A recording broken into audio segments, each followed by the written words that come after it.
അയ്യോ, കാശ്മീർ കാഴ്ച തീർന്നില്ല കേട്ടോ. ഇനിയും ഒരുപാട് പറയാനുണ്ട്. പക്ഷേ അതിനകത്തൊരു ഇച്ചിരി കാര്യങ്ങളും കൂടി ഒന്ന് പറഞ്ഞോട്ടെ. ഹായ് ഗായ്സ്, എല്ലാവർക്കും നമസ്കാരം. എൻ്റെ കാശ്മീർ യാത്രയെപ്പറ്റിയുള്ള വീഡിയോസൊക്കെ നിങ്ങൾക്ക് ഒത്തിരി ഇഷ്ടമായി അറിഞ്ഞതിൽ വളരെ സന്തോഷം. അതൊക്കെ ഒന്നുമല്ല കേട്ടോ, ശരിക്കും അവിടെ പോയി തന്നെ കാണണം. അവിടെ കണ്ടതിൻ്റെ ഒരംശം മാത്രമേ എനിക്ക് വീഡിയോയിൽ കാണിക്കാൻ കഴിഞ്ഞുള്ളൂ. ശരിക്കും ഒന്ന് കാണേണ്ട സ്ഥലം തന്നെയാണിത് കേട്ടോ. എന്നതെങ്കിലും ചാൻസ് കിട്ടിയാൽ നിങ്ങൾ മിസ് ചെയ്യല്ലേ. അവിടെ ചില കാഴ്ചകൾ കൂടി ചെറുതായി ഒന്ന് കാണിക്കാമെന്ന് കരുതി. അവന്തിപ്പൂർ ടെമ്പിളിൻ്റെ അവശിഷ്ടങ്ങളാണ് ഈ കാണുന്നത്. ഈ ടെമ്പിൾ 9-ാം നൂറ്റാണ്ടിൽ അവന്തിവർമ്മൻ എന്ന രാജാവ് പണി കഴിപ്പിച്ചതാണ്. ഇത് ശ്രീനഗറിൽ നിന്നും 28 കിലോമീറ്റർ മാറി അവന്തിപ്പോറ എന്ന സ്ഥലത്ത് ജലം നദിയുടെ തീരത്താണ് സ്ഥിതി ചെയ്യുന്നത്. ഇവിടുത്തെ ലോക്കൽ ആൾക്കാർ ഈ ടെമ്പിളിനെ പാണ്ഡവന്മാരുടെ വീടെന്ന് വിളിക്കാറുണ്ട്. കാരണം ഇവർ പറയുന്നുണ്ട് പാണ്ഡവന്മാരുടെ 5 വീടുകൾ ഇങ്ങനെ കാണാമെന്നൊക്കെ പറയുന്നുണ്ട്. പക്ഷേ ഇതെല്ലാം ഒക്കെ നമ്മുടെ ഇമാജിനേഷൻ പോലെയാണെന്ന് എനിക്ക് തോന്നിയത്. കാരണം ഈ ടെമ്പിൾ മുഴുവനും തകർന്ന് തരിപ്പണമായിട്ടിരിക്കുകയാണ്. കുറച്ച് സ്റ്റെപ്പുകൾ കാണാം, പിന്നെ അതുപോലെ പില്ലറുകൾ കാണാം, പിന്നെ അവശിഷ്ടങ്ങളൊക്കെ കാണാം. അങ്ങനെ മാത്രമേ ഉള്ളൂ. അതുകൊണ്ട് നമുക്ക് ഓരോരുത്തരുടെ വീടായിട്ട് നമുക്ക് ഡിഫറൻഷ്യേറ്റ് ചെയ്യാനായിട്ട് പറ്റത്തില്ല. ഓരോ കല്ലിലെ കൊത്തുപണികളും അതീവ മനോഹരമാണ്. ഇതുപോലെ മുഴുവൻ കല്ലുകളിലും കൊത്തുപണികൾ തന്നെയാണ്. ഇതിനകത്ത് 2 ക്ഷേത്രങ്ങളാണ് ഉണ്ടായിരുന്നത്. ഒന്ന് ലോർഡ് വിഷ്ണുവിനും മറ്റേത് ലോർഡ് ശിവനും. ഒരു ഭൂമി കുലുക്കത്തിൽ ഈ ടെമ്പിൾ തകർന്നു പോയതാണ്. ഈ ടെമ്പിളിൻ്റെ മുകളിലത്തെ ചെറിയൊരു ഭാഗമല്ലാതെ ബാക്കി മുഴുവനും മണ്ണിനടിയിലായിപ്പോയി. അത് പിന്നെ എക്സ്കവേറ്റ് ചെയ്താണ് ഇത്രയും അവശിഷ്ടങ്ങളെല്ലാം എടുത്തത്.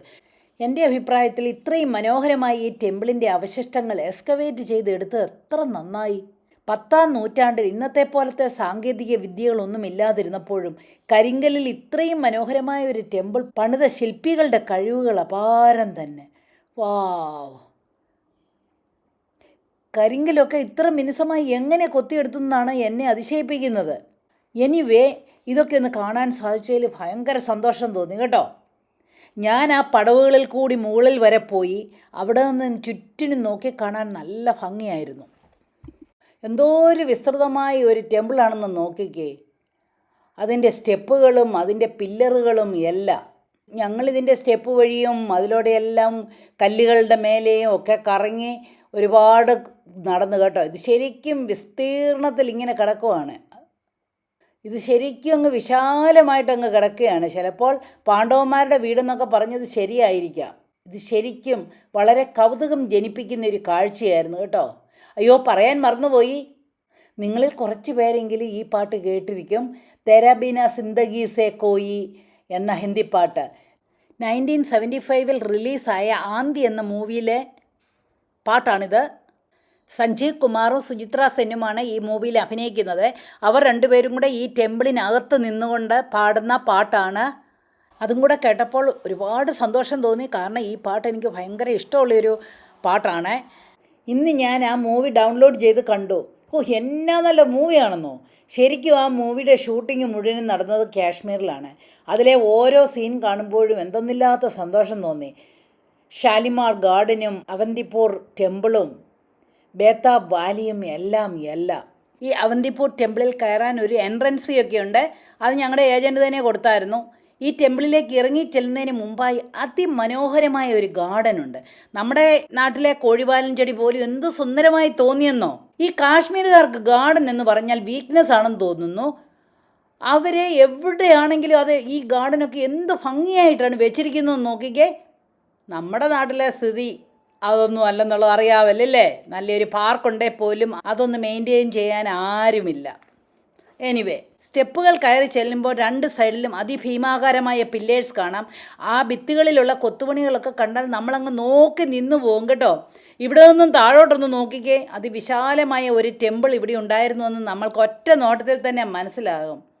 വാവ്, എനിക്ക് വാവ് എന്നല്ലാതെ ഒന്നും പറയാനില്ല. പിന്നെ ഞങ്ങൾ പോയത് ശ്രീ ശങ്കരാചാര്യ ടെമ്പിളിലാണ്. ഇത് ശ്രീനഗറിലെ ഗോബാദരി ഹിൽ ടോപ്പിലാണ് സ്ഥിതി ചെയ്യുന്നത്. ഇത് വാലിയിൽ നിന്നും 1000 അടി ഉയരത്തിലാണ് സ്ഥിതി ചെയ്യുന്നത്. ഇത് ശരിക്കും പറഞ്ഞാൽ ഒരു ഫോറസ്റ്റിൻ്റെ ടോപ്പിലാണ് ഈ ടെമ്പിൾ. ഇവിടെ എത്താൻ സെക്യൂരിറ്റി ചെക്കൊക്കെ ഭയങ്കരമായിട്ടുണ്ടായിരുന്നു കേട്ടോ. ഈ ടെമ്പിളിൻ്റെ 1 കിലോമീറ്റർ ഇപ്പുറം വരെ മാത്രമേ നമ്മുടെ വാഹനങ്ങൾ അനുവദിക്കത്തുള്ളൂ. അത് കഴിഞ്ഞ് നമ്മൾ കാൽനടയായിട്ട് വേണം പോകാൻ. അങ്ങനെ ഞങ്ങൾ നടന്ന് ഇങ്ങ് വന്നു കഴിഞ്ഞപ്പോൾ ടെമ്പിളിൻ്റെ മുകളിലെത്താൻ 265 സ്റ്റെപ്സ് ഉണ്ട്. ഞങ്ങൾ പതുക്കെ അങ്ങ് കയറി കേട്ടോ, വലിയ വിഷമമൊന്നും ഇല്ലാതെ കയറി. അപ്പോൾ സൈഡിൽ കൂടെ ഇങ്ങനെ നോക്കുമ്പോഴത്തേന് കൂറ്റൻ പൈൻ വൃക്ഷങ്ങളൊക്കെയാണ് കാണുന്നത്. നല്ല നല്ല ഭംഗിയാണ് ഇത് കാണാനായിട്ട്. ആ ഭംഗിയൊക്കെ ആസ്വദിച്ച് ഞങ്ങൾ സ്റ്റെപ്പ് കയറിയത് അറിഞ്ഞില്ല. ഇത് ശിവൻ്റെ അമ്പലമാണ്.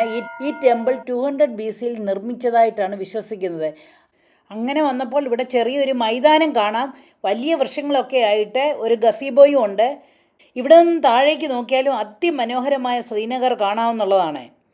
പിന്നെ ഇനി ഇവിടെ നിന്ന് അമ്പലത്തിലെ പ്രതിഷ്ഠ കാണാനായിട്ട് പോകണമെങ്കിൽ 35 സ്റ്റെപ്പുകൾ കൂടി കയറണം. ഇവിടെ ചെരുപ്പ് ഊരി വെച്ചിട്ട് വേണം മുകളിലോട്ട് കയറാൻ. അങ്ങനെ ഞങ്ങൾ മുകളിലെത്തിയിട്ട് താഴേക്ക് നോക്കിയപ്പോൾ 360 ഡിഗ്രിയിൽ മുഴുവൻ ശ്രീനഗറും കാണാൻ കഴിഞ്ഞു എന്നുള്ളതാണ്. അതിമനോഹരമായിട്ടായിരുന്നു കേട്ടോ. അതിമനോഹരമായിട്ട് നമുക്ക് കാണാൻ പറ്റും. ദൽ ലേക്കും അതിലെ ഹൗസ് ബോട്ട്സും ഷിക്കാരയും ഒക്കെ ഈ മലയിൽ നിന്ന് കാണാൻ നല്ല ഭംഗിയാണ്. ഇനിയും ഈ ശ്രീ ശങ്കരാചാര്യർ ആരാണെന്ന് പറയാം. ഇദ്ദേഹം നമ്മുടെ കേരളത്തിലെ കാലടി എന്ന സ്ഥലത്ത് 788 AD ജനിച്ചത്. അദ്ദേഹം ഒരു ഹിന്ദു വേദ പണ്ഡിതനായിരുന്നു. അദ്വൈത വേദാന്തം പഠിപ്പിച്ച ആളാണ് ശ്രീ ശങ്കരാചാര്യർ. ഈ സ്ഥലമൊക്കെ കാണാൻ സാധിച്ചതിൽ വളരെ സന്തോഷം തോന്നി. ഇവിടെ നിന്ന് താഴോട്ട് നോക്കിയാൽ എന്തോ ഒരു ഭംഗിയാണെന്ന് നോക്കിക്കേ. ഞങ്ങൾ വന്ന ദിവസം ഇച്ചിരി മൂടലായിരുന്നു. മൂടൽമഞ്ഞ് അങ്ങ് മൂടിക്കിടന്നുകൊണ്ട് നമുക്ക് അതിൻ്റെ അത്രയും ഭംഗി അങ്ങോട്ട് പകർത്താനായിട്ട് കഴിഞ്ഞില്ല.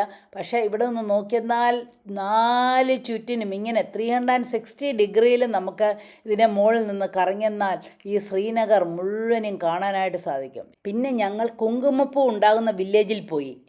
കേസർ എന്നാണ് കുങ്കുമപ്പൂവിന് പറയുന്നത്. ഇപ്പോഴതിൻ്റെ സീസണല്ല, അതുകൊണ്ട് നമുക്ക് റിയൽ ചെടിയൊന്നും കാണാനായിട്ട് കഴിഞ്ഞില്ല.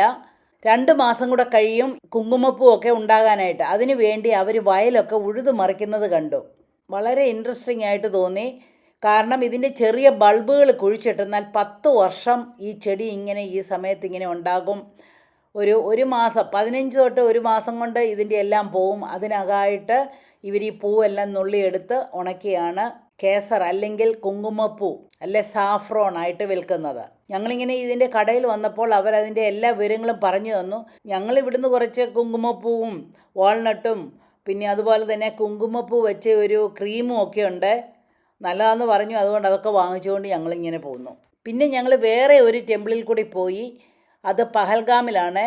വളരെ മനോഹരമായൊരു പ്രദേശത്ത് ഒരു ചെറിയ ഒരു ടെമ്പിൾ. വഴിയുടെ 2 സൈഡിലും വൻ വൃക്ഷങ്ങളൊക്കെ പിന്നെ വലിയ മലകൾ അതിന് പുറകിലായിട്ടുണ്ട്. കോടമഞ്ഞ് മൂടിക്കിടക്കുന്നത് കാണാനായിട്ട് നല്ല ഭംഗിയായിരുന്നു കേട്ടോ. അതുകൊണ്ട് കുറേ മലകളുടെ കുറച്ച് ഭാഗങ്ങളൊക്കെ കാണാൻ കഴിഞ്ഞുള്ളൂ. അതിന് നേരെ താഴെ നല്ലൊരു പാർക്കും ഉണ്ടായിരുന്നു. പക്ഷേ ഞങ്ങൾക്ക് അവിടെ പോകാൻ പറ്റിയില്ല. കാരണം ചന്നം പിന്നെ മഴ പെയ്യുമായിരുന്നു. അതുകൊണ്ട് ഞങ്ങൾക്ക് അവിടെ പോകാനായിട്ട് പറ്റത്തില്ല. ഈ ക്ഷേത്രത്തിൻ്റെ പരിസരത്തൊക്കെ തോക്കുധാരികളായ പട്ടാളക്കാരെ കാണാമായിരുന്നു കേട്ടോ. പക്ഷേ സാധാരണക്കാർക്കൊന്നും ഒട്ടും ഭയമുണ്ടായതായി കണ്ടില്ല. അതുപോലെ ശ്രീനഗർ ഒരു വലിയ പട്ടണമാണ്. പട്ടണമല്ല, സിറ്റി തന്നെ. ധാരാളം ഷോപ്പിംഗ് കോംപ്ലക്സുകളും എല്ലാം ഉണ്ട്. ലാൽ ചൗക്കിൽ ഞങ്ങൾ ഷോപ്പിങ്ങിന് പോയി. അവിടുത്തെ ഡ്രസ്സെല്ലാം കാശ്മീരി സ്റ്റൈലിലാണെന്ന് മാത്രം. പിന്നെ കരകൗശല സാധനങ്ങളൊക്കെ ധാരാളം കിട്ടും. എല്ലാ സാധനങ്ങളും അവിടെ കിട്ടും. അതുപോലെ ഇവിടുത്തെ ഫേമസ് ആണ് ഡ്രൈഡ് ഫ്രൂട്ട്സും കുങ്കുമപ്പൂവ്, ആപ്പിൾ സൈഡർ വിനീഗർ, ഹണി എന്ന് വേണ്ട ഇവയെല്ലാം നമുക്ക് കലർപ്പില്ലാതെ വാങ്ങാനും സാധിക്കും കേട്ടോ. ഇവിടെ ബ്രാൻഡഡ് നെയിം ഷോപ്സും ഉണ്ട്, അല്ലാതെയുള്ള സാധാരണമായിട്ടുള്ള മാർക്കറ്റും ഒക്കെ ഉണ്ട്. വിലപേശി തന്നെയാണ് വാങ്ങേണ്ടത്. അപ്പോൾ സാധാരണക്കാർക്ക് ജീവിക്കാനായിട്ടും ഉള്ള മാർക്കറ്റും ഇവിടെ തന്നെയുണ്ട്.